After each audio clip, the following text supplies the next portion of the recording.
Ramadan, as a term, as a culture, as a belief, it's about doing good for someone, feeding someone, healing someone. My name is Leonardo Moqdad. I'm 26. I work at Ahla Fawda as a creative director. I'm Ziad Daouk. I'm 27 years old. I'm the operation manager now in Ahla Fawda.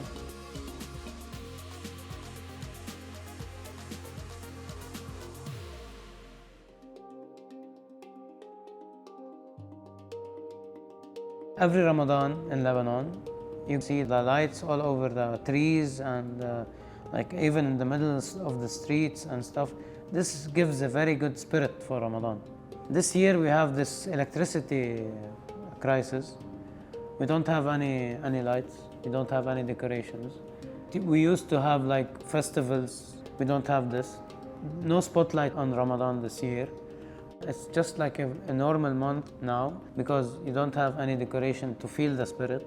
People will eat their suhoor without electricity. They're on the candles. The electricity crisis, financial crisis, all gathered together gave us Ramadan in this faded version.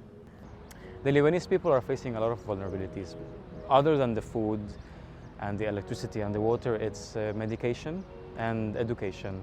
And it's a big cluster of depression and anxiety and wanting to do something but not being able to do it. So everybody's on survival mode at the moment, including me. I'm not in a good place at the moment. My survival medicine could be doing humanitarian work. In the past 3 years, people are very in need for humanitarian aid. On August 4th, I went to a place in Payune. It's a coffee shop, and then suddenly we feel like the floor shakes. We thought it was an earthquake. Then we heard a car crash, and we went out to see what happened. But by the time we got up and wanted to open the door opened itself, and then boom.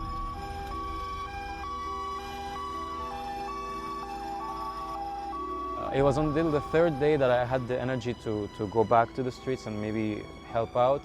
That's when Ahla Fawda was cleaning the streets already, and they were already running an operation. It was very interesting. For me, it was like, wow, you guys were able to take action. I entered the NGO. So half of it was because I needed to do humanitarian work, and the other half because of the situation and the emergency. We wanted to fix everything quickly. Just fix everything and try to have things stable. All the glass was shattered here. Ahla Fawda was one of the first NGOs that went down to the explosion. It's pure humanitarian, pure aid. It was here we found out ourselves we are growing very fast because the people need support. This Ramadan, we're supporting the civil defense and food parcels. Also, we're doing an iftar for the civil defense. There are many families of the civil defense that they are in need. So we're providing them a food parcel that lasts for 3 to 4 weeks for each family of 4. Civil defense does rescue missions in the mountains and in the sea, and the civil defense was there, very present during the explosion. They have a presence, but it's just like they're not celebrated enough. I have so many friends at the civil defense that work on the frontliners. When I saw pictures of them helping and see how many hours they spent on taking people out of the destroyed area, I was like, guys, you need to be appreciated in some way. Most of the young people volunteering for the field civil defense are nurses and students and everything, and they're paying to sustain their centers. People don't know the importance of the civil defense, but the civil defense is what puts out the fires. Even the gasoline for the ambulances, they pay the gasoline. As a community, I'm proud to give the frontliners, and they are worried that at the end of the day, they will not have food on their tables. This is the whole point of the Ramadan campaign and for the civil defense. For this month, we're projecting to make 1,000 food parcels. because on average we make 240 every month. So this year we're making 1,000 for the month of April, and we want to distribute them to several areas. We're getting volunteers to decorate the place and to cook the food for them.